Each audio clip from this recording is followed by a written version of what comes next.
When I left Sebastian in Morocco, I had intended to return directly to Paris. But the business of his allowance meant that I had to travel to London to see Bridie. We met in the library of Marchmain House. Do you consider there is anything vicious about my brother's connection with this German? No, I'm sure not.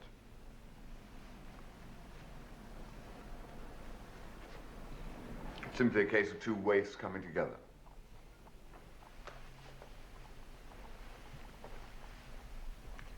You say he's a criminal? Criminal type. He's been in a military prison, and he was dishonorably discharged. And the doctor says Sebastian is killing himself with drink. Weakening himself. He hasn't DTs or cirrhosis. He's not insane? Certainly not.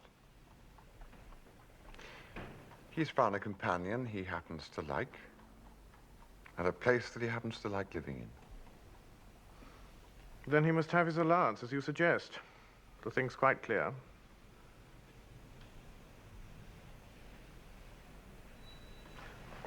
Would you like to paint this house? My father wants it done for a record, to be kept at Brideshead. One picture of the front, one of the back, from the park, one of the staircase, one of the large drawing room, 4 small oils. I don't know any painters. Julia says you specialize in architecture. Yes. I should like to very much. You know they're pulling it down. My father's selling it. They're going to put up a block of flats here. They're keeping the name. We can't stop them, apparently. What a very sad thing. Well, of course, I'm sorry. But do you think it good architecturally? It's one of the most beautiful houses I know. Can't see it. I've always thought it rather ugly. Perhaps your pictures will make me see it differently.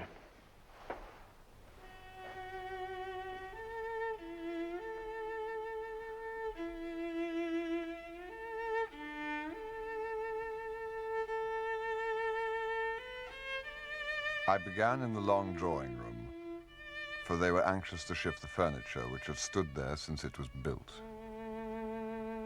I set out the perspective in pencil, but held back from the painting, like a diver on the water's edge. Once in, I found myself buoyed and exhilarated. I was normally a slow and deliberate painter. That afternoon and all next day and the day after, I worked fast. I could do nothing wrong. At the end of each passage, I paused, tense, afraid to start the next, fearing like a gambler that luck must turn and the pile be lost. But bit by bit, minute by minute, the thing came into being. There were no difficulties. The intricate multiplicity of light and color became a whole. Each brushstroke, as soon as it was complete, seemed to have been there always.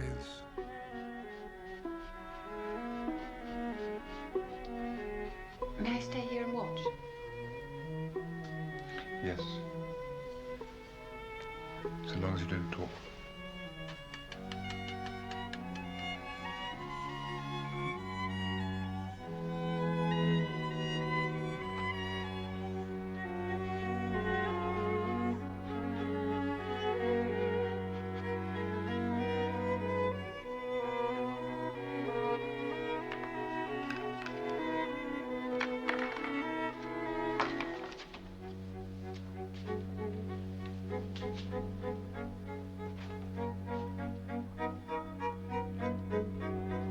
This was my first commission. I had to work against time, for the contractors were only waiting for the final signature to start their work of destruction. In spite, or perhaps because of that, for it is my vice to spend too long on a canvas, never content to leave well alone, those 4 paintings of Marchmain House are particular favorites of mine. And it was their success, both with myself and others, that confirmed me in what has since been my career. Must be lovely to be able to do that. It is. Oh, I'm tired. I bet you are. Is it finished? Practically. I shall have to go over it again in the morning. Do you know it's almost dinner time? There's no one here to cook anything now. I only came up today. I didn't realize how far the decay had gone.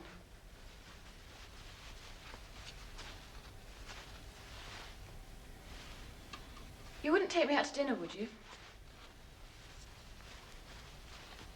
All right.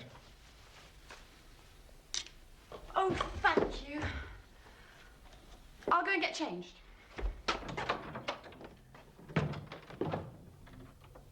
We let ourselves out by a side door and walked to the Ritz Grill. You've seen Sebastian. Yes, I have. He won't come home even now. I didn't realize you understood so much.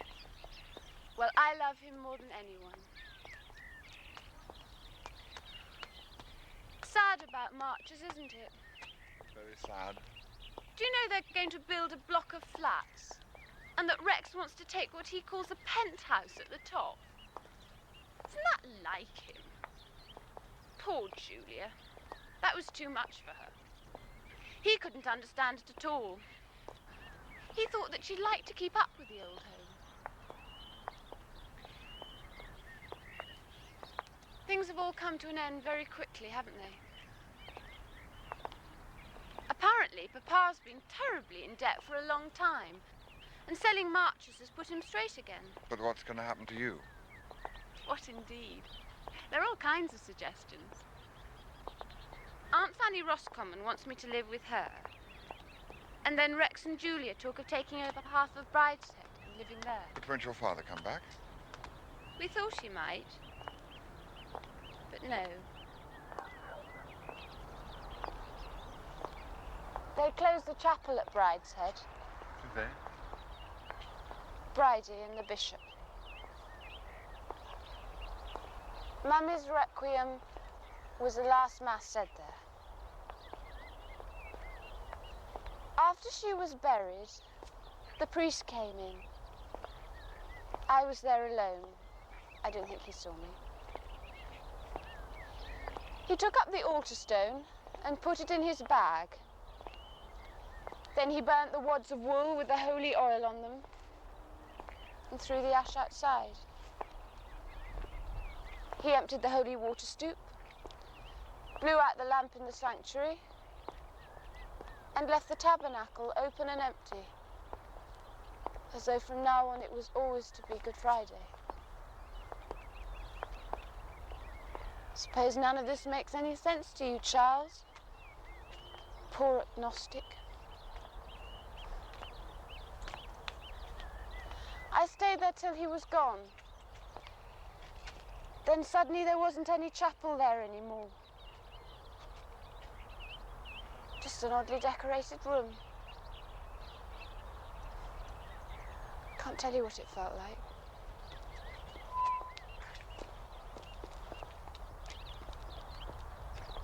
You've never been to Tenenbrae, I suppose? No. Well, if you had, you would know how the Jews feel about their temple. Quomodo sedat sola cavitas. It's the most beautiful chant. You ought to go there once just to hear it. Are you still trying to convert me, Cordelia? No, that's all over too. Do you know what Papa said when he became a Catholic? Mummy told me once. He said, "You have brought back my family to the faith of their ancestors." Pompous, you know. Takes people in different ways. Anyhow, the family haven't been very constant, have they? There's him gone, Sebastian gone, Julia gone. But God won't make them go for long, you know. I wonder if you remember the story that Mummy read us the evening Sebastian first got drunk. I mean that bad evening. With Father Brown? Yes. He said something like, I caught him, the thief, with an unseen hook and an invisible line, which is long enough to let him wander to the ends of the world and still bring him back with a twitch upon the thread.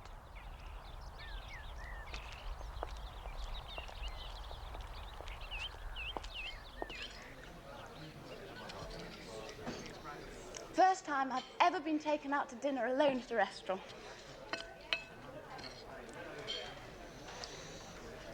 Do you know what Julia said when she heard about Marchmain being sold?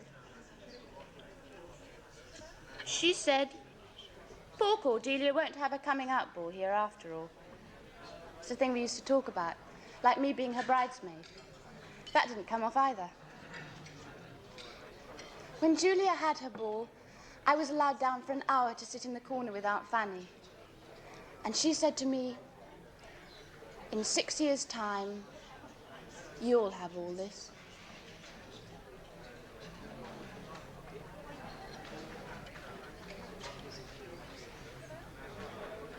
I hope I've got a vocation. I don't know what that means. It means you can be a nun. If you haven't a vocation, it's no good, however much you want to be.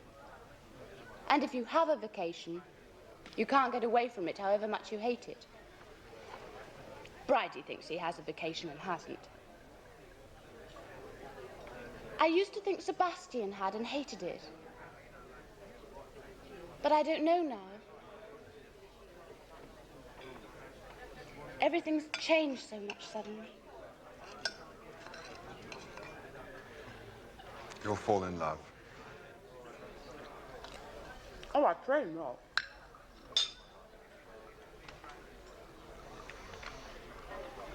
I say, do you think I could have another one of those scrumptious meringues?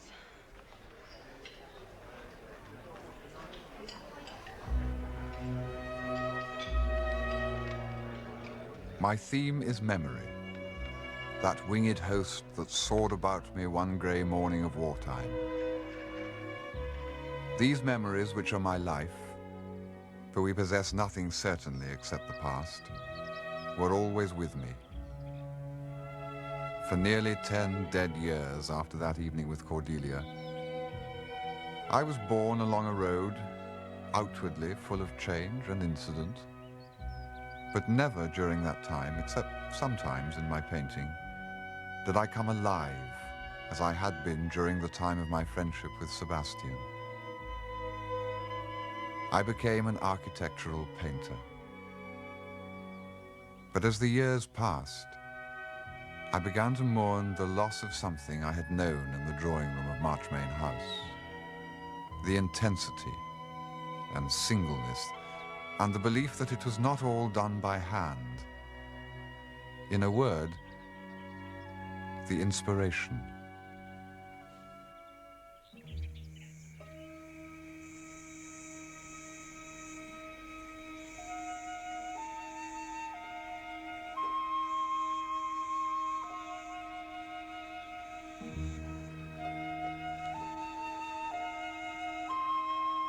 In quest of this fading light, I went abroad, traveling by slow but not easy stages through Mexico and Central America. There, in great labor, sickness, and occasionally in some danger, I made the first drawings for Riders Latin America.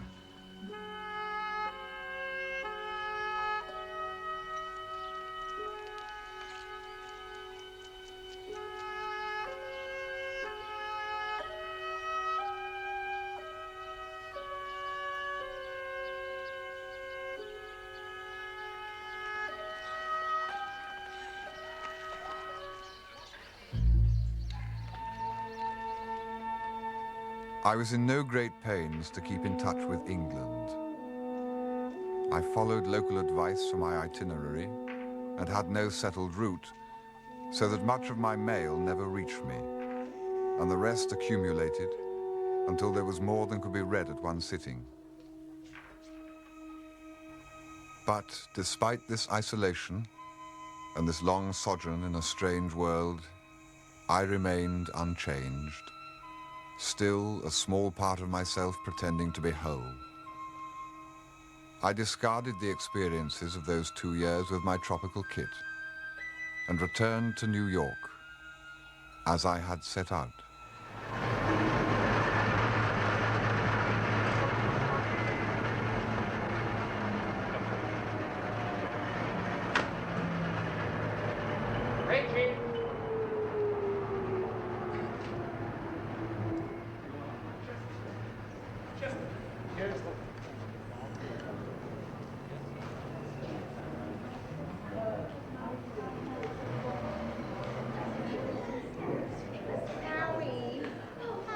Connie, will you stop annoying me?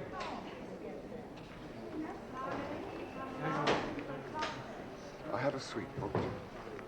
The name is Ryder. Yes, sir. Has my wife arrived yet? 6, 4, 6, and 7. Mr. and Mrs. Charles Ryder. Your wife has checked in, sir. Would you care to sign the register, please?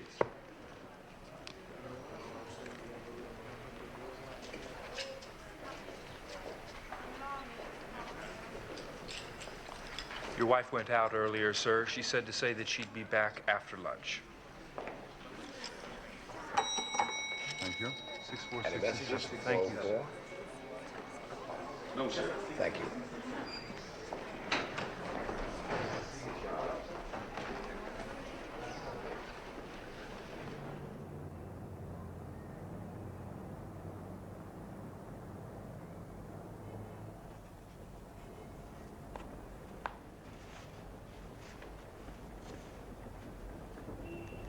Thank you, sir. Good night. Good night.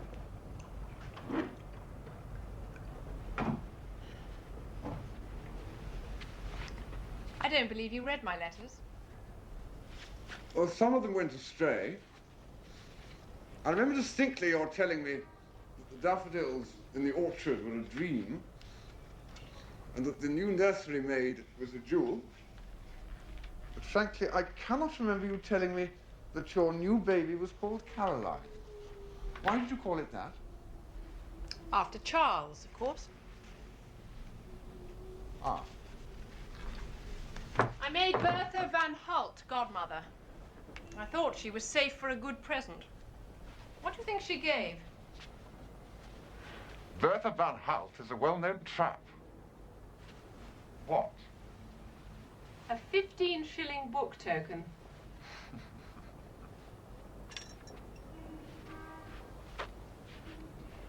Now that John has a companion, I think Who? that... Your son, darling. You haven't forgotten him, too. Why'd you call him that? It's the name he invented for himself. Don't you think it's sweet?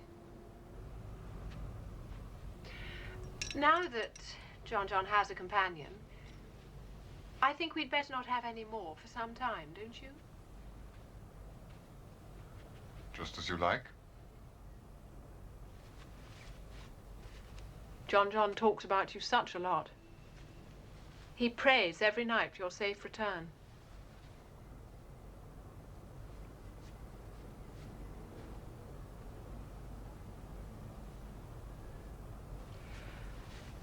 I hope you admire my self-restraint. Restrained. By not asking any awkward questions. I may say I've been tormented by visions of voluptuous half-castes ever since you went away.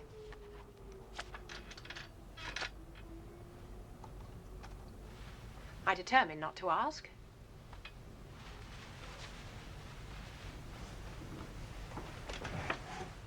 And I haven't.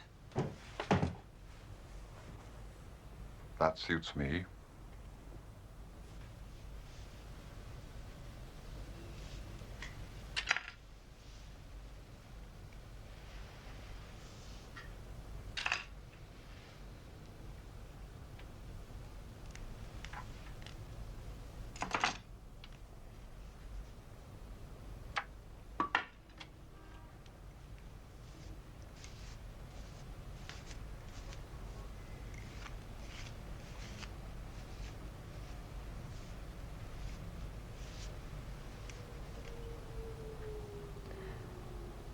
Shall I put my face to bed? No. Not just yet. I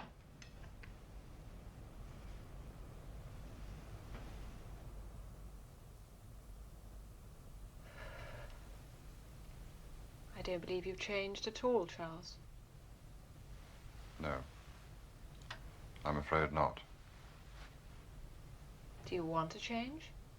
It's the only evidence of life.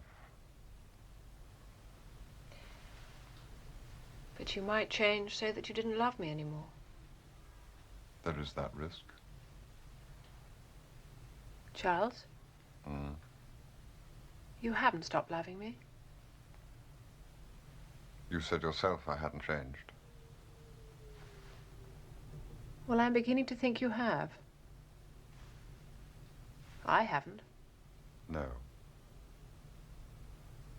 No, I can see that.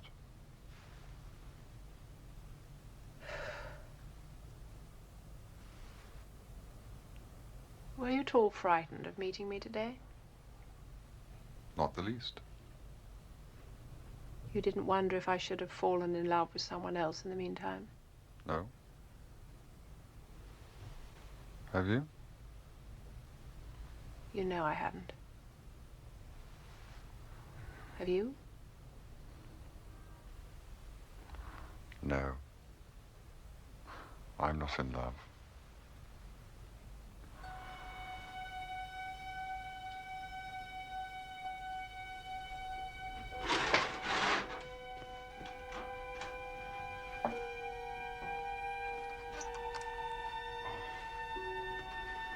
Bloody central heating.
Lights out?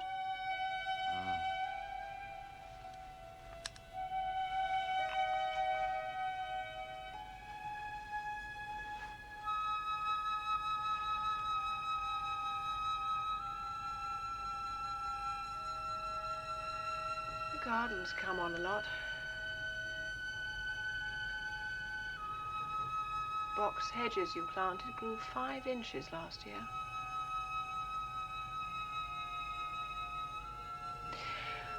Of course, darling, I can see your new pictures are perfectly brilliant and really rather beautiful in a sinister sort of way, but somehow I don't feel they're quite you.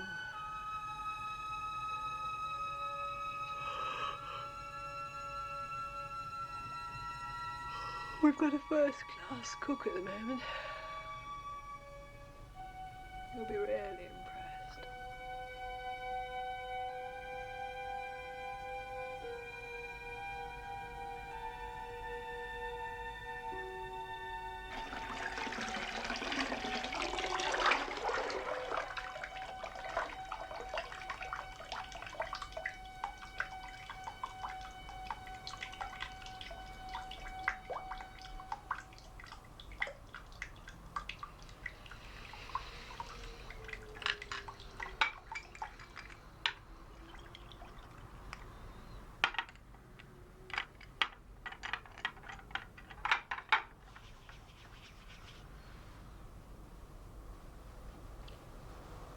Just like old times. I'm not worrying anymore, Charles. Good. I was so terribly afraid that 2 years might have made a difference. Now I know we can start again exactly where we left off. When? What?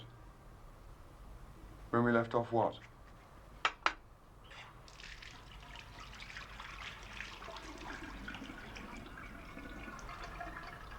When you went away, of course. You're not thinking of something else a little time before? Oh, Charles, that's old history. It was nothing. It was never...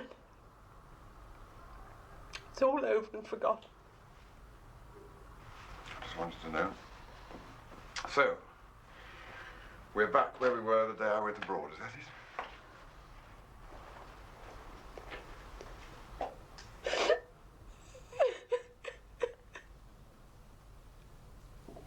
So we started that day exactly where we left off 2 years before, with my wife in tears.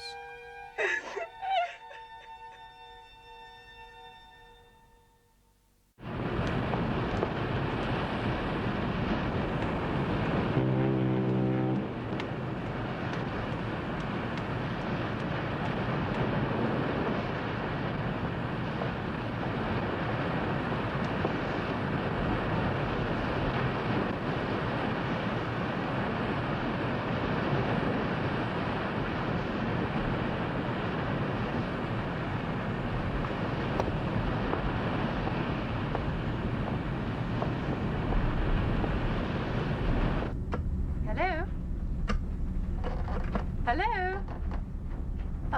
In the dressing room, please. Charles, I'm just arranging our little party this evening. Julia? Celia? Celia Ryder? Oh, it's lovely to find you on board. What have you been up to? Oh, come and have a cocktail this evening and tell me all about it. Good. See you then. Julia who? Mottram. I haven't seen her for years. Hello? Operator, could you get me I had not seen Julia since the private view of my first exhibition, where the 4 canvases of Marchmain House, lent by Bridie, had hung together, attracting much attention. Those pictures were my last contact with the flights. Our lives, so close for a year or two, had drawn apart. Sebastian, I knew, was still abroad. Rex and Julia, I sometimes heard it said, were unhappy together. Rex was not prospering quite as well as had been expected. I saw their faces now and again peeping from the Tatler, but they and I had fallen apart into separate worlds.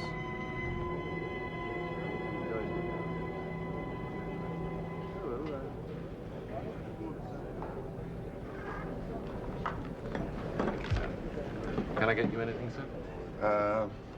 Whiskey soda, no ice. Oh, I'm sorry, sir. All the soda's iced. Is the water iced? Oh, yes, sir. That'll do.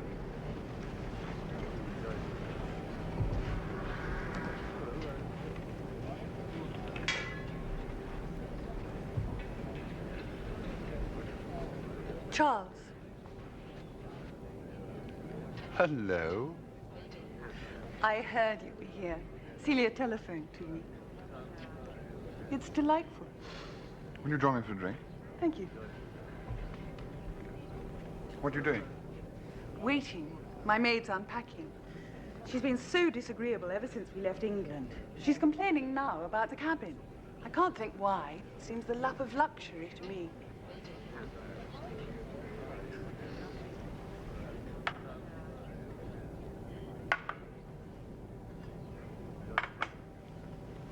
He brought 2 jugs, one of iced water, the other of boiling water. I mixed them to the right temperature. Remember, that's how you take it, sir. Thank you. What can I get for you, madam? Oh, a hot chocolate.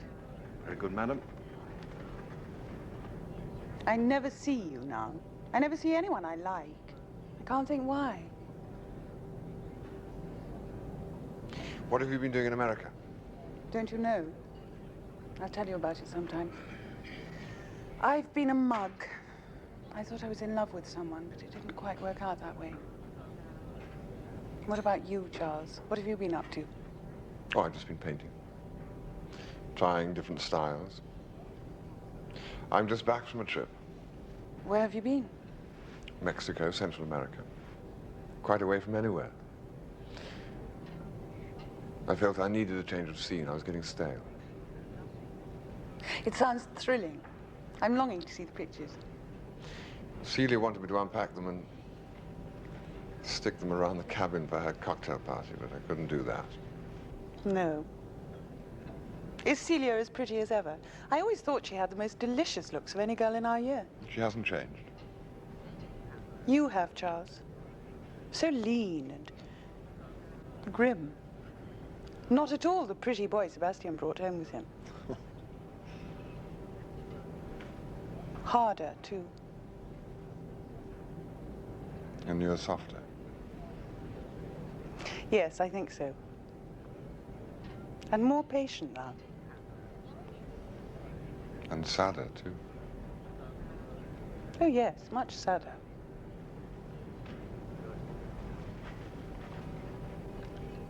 Facing into the room, please. My wife was in exuberant spirits when 2 hours later Just straighten it out. I returned to the cabin. There you are. I've had to do everything. How does it look? You must go and get dressed. Where have you been all this time? Talking to Julia Mottram. Do you know her? Oh, of course you were a friend of the Dipso brother. Goodness, her glamour. She greatly admires your looks, too. She used to be a girlfriend of Boy's. Surely not. He always said so.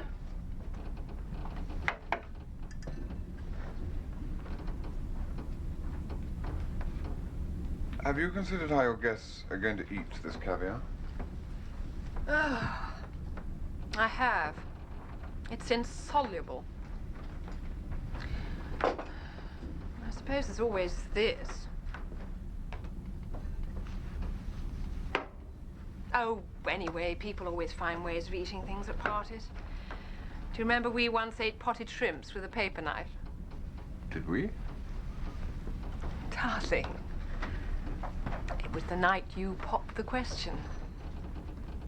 As I remember it, you popped.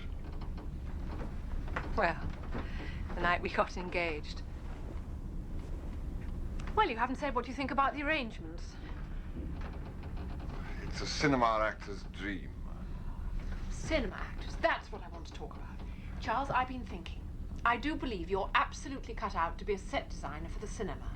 I've invited 2 very important Americans, real Hollywood magnets. Now, do promise you'll be sensible and talk to them. Ah, here is Father Christmas. Oh, dear Lady Celia. Is everything all right, We ma'am? were just in raptures over your swan. If you put on your warmest clothes and come on an expedition with me to the cold storage, I could show you a whole Noah's Ark full of such objects. The toast for the caviar will be along shortly. They're keeping it hot.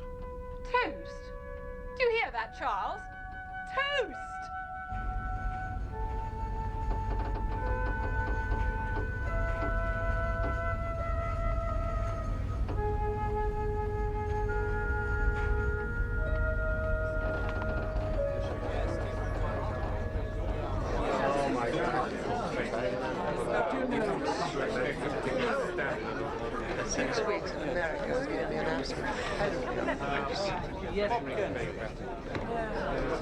I do believe you've taken against my swan. Well, we were now, just don't worrying be about... beastly about it in front of the purser. I think it was sweet of him to think of it. You know, if Charles had read about it in a description of a 16th century banquet in Venice, he'd have said those were the days to live. But in 16th century Venice, it would have been a somewhat different shape. Hello. How are you? I'm so glad you could come, because I was talking to you about it. Yes, Celia, what a beautiful swan. Oh, isn't it lovely? I hate to spoil the fun, but it looks like we're in for a storm. Well, how can you be so beastly? Anyway, storms don't affect a ship this size. Well, it might hold us back a bit. But it won't make us sick. Well, that depends how good a sailor you are. I'm always sick in the storms, ever since I was a boy. I don't believe a word of it. He's simply being sadistic. I must show you a photograph of the children. Do you know Charles hasn't even seen Caroline yet? Isn't it brilliant? I feel I know you through and through. Celia's told me so much about There were no friends of mine there, but I knew about a third of the party and talked away civilly enough. But all the time, I thought only of when Julia would come.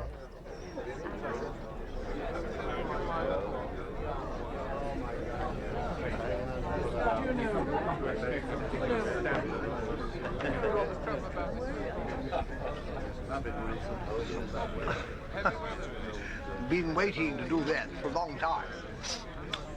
Bet you don't know how many drops in a minute. I do.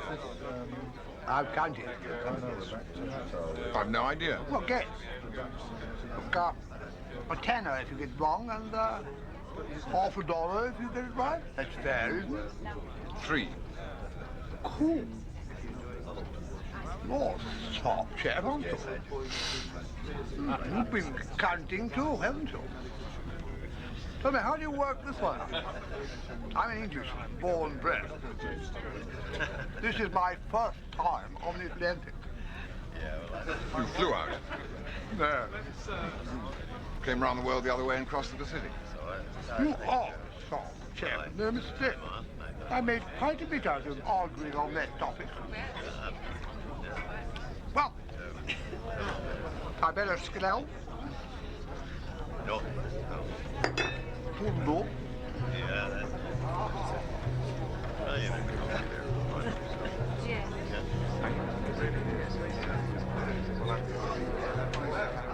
Still, Julia did not come.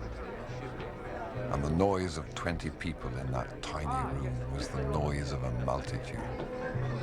Charles, this is Mr. Cragg of International Film. So you're Mr. Charles, right?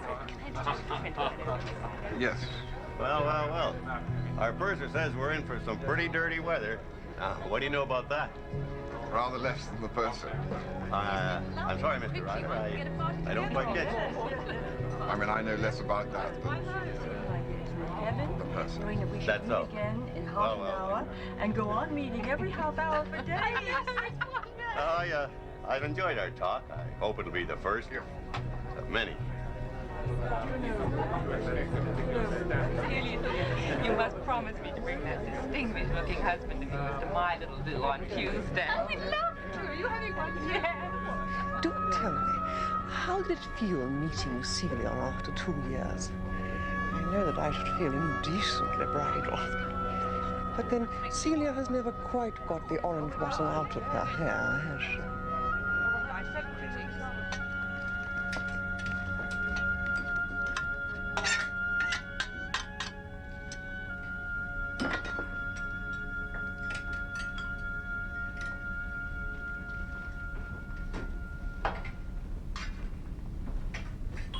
Julia never came.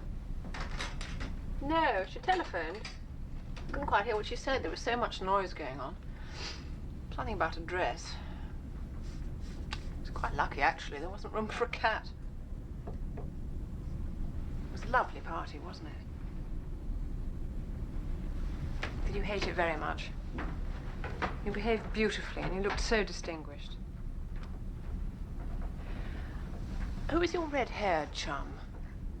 No chum of mine. Oh, very peculiar. Did you say anything to Mr. Cram about working in Hollywood? Of course not. Charles, you are such a worry to me. It's no good just standing around looking distinguished and being a martyr for art. Come on, let's go to dinner. We're at the captain's table. I don't suppose he'll dine down tonight. It's likely to be fairly punctual. Just hope I can find the dining room. This place is an absolute maze.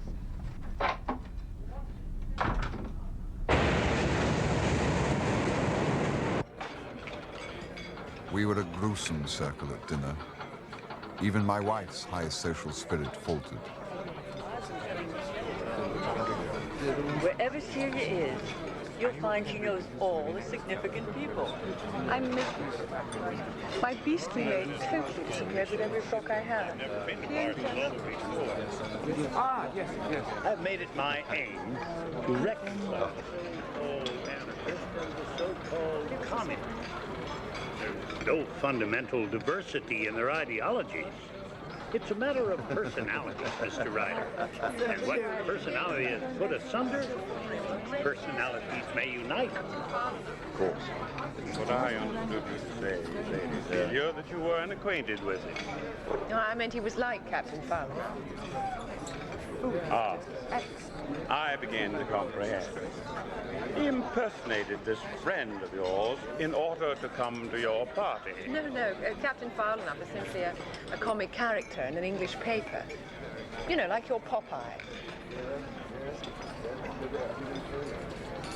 To recapitulate, an imposter came to your party, and you admitted him because of a fancied resemblance to a fictitious character in a cartoon.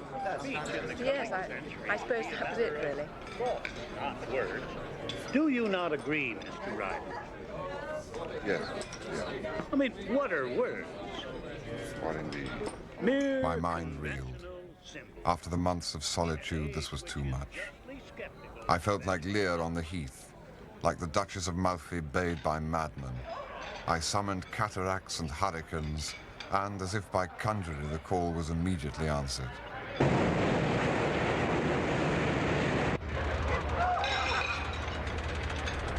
I know I'm a little drunk, or it's getting rough.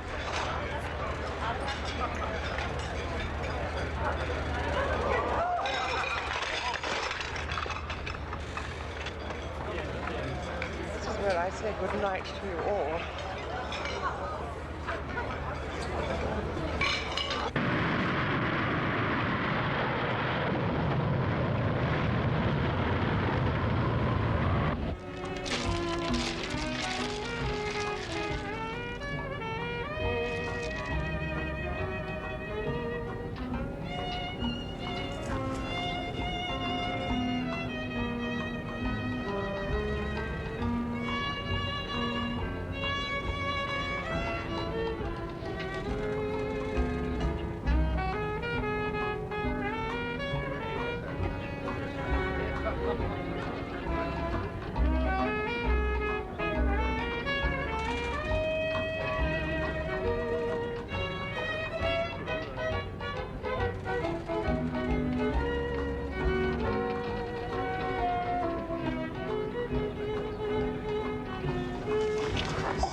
Like King Lear. Only each of us is all three of them. What can you mean? Lear, Kent, Fool.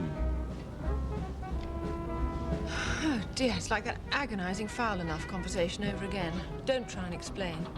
I'm not sure that I could. Well, we've set a fine example of British phlegm, but I think I've taken all I can. It's making my head ache, and I'm tired anyway. I'm going to bed. Are you coming, Julia? Yes.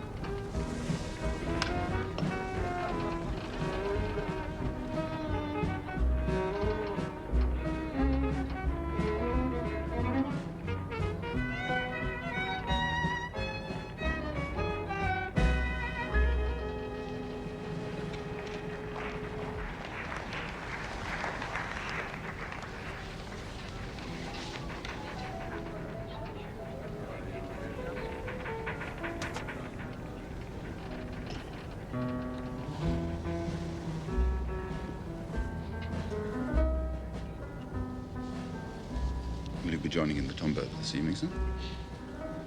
No. No, thank you. But if somebody could bring me some more brandy. Oh, certainly, sir. I'll get a steward for you.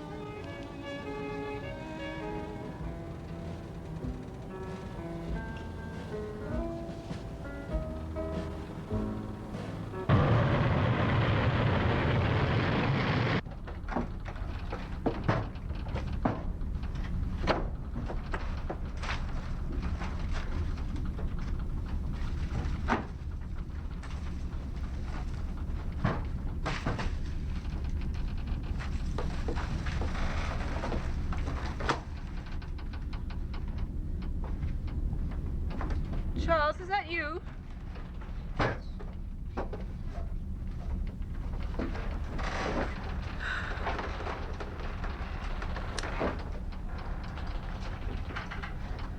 Oh.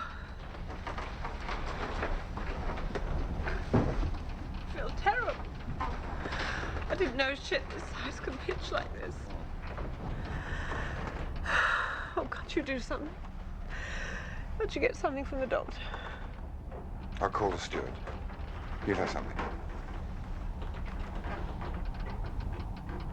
Look, why don't I sleep next door? Then I won't disturb you.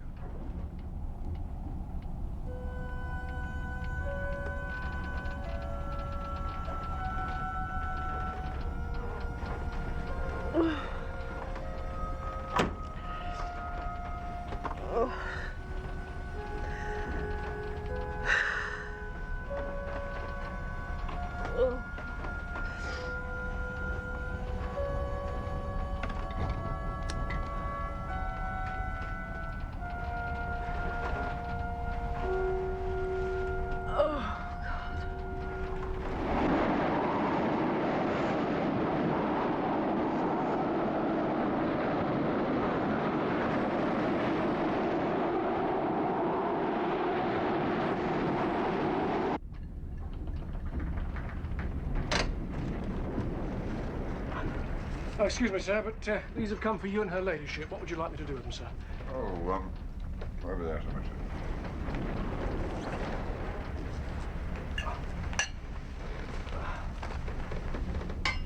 What news of the storm? Well, the wind's dropped a little, sir, but it's still blowing quite hard, and there's a heavy swell. Nothing like a heavy swell for the enjoyment of the passengers. There weren't many breakfasts wanted this morning. Very true.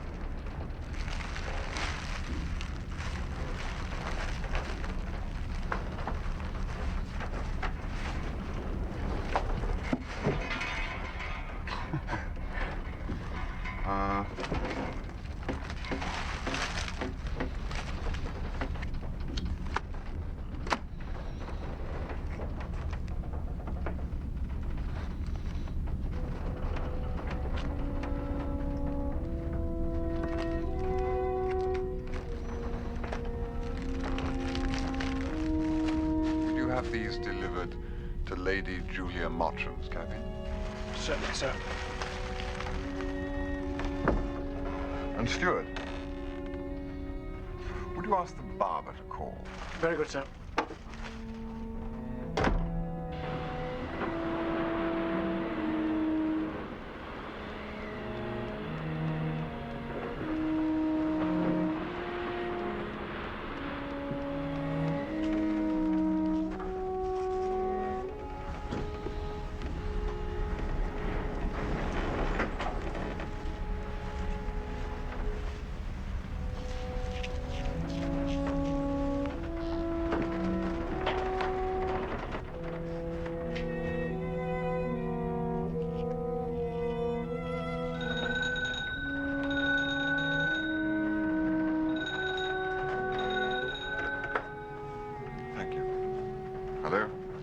Charles, what a deplorable thing to do.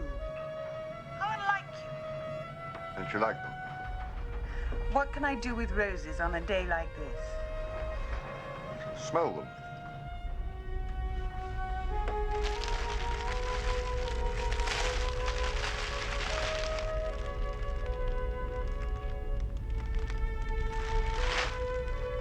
They've absolutely no smell at all. What did you have for breakfast? Muscat grapes and cantaloupe. When am I going to see you? Before lunch? I'm busy till then with a massage. A massage? Yes, isn't it peculiar? I've never had one before, except once when I hurt my shoulder hunting. What is it about being on a boat that makes everyone behave like a film star? Well, I do. How about these very embarrassing roses? I'll see you on deck about 12:30. Marvelous. You might not recognize me. What do you mean? I'm having my beard removed. How dreadful. Sounds like an operation.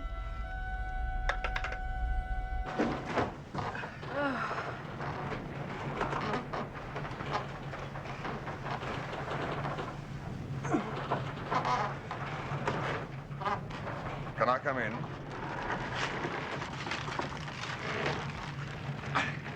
I thought these might cheer you up.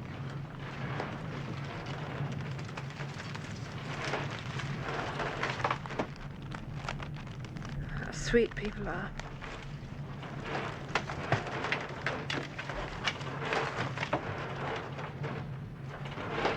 I take it you're not going to get up. Oh, no. Mrs. Clark is being so sweet. Don't bother. Come in and tell me what's going on sometimes. Oh, no, dear, the less we're disturbed today, the better.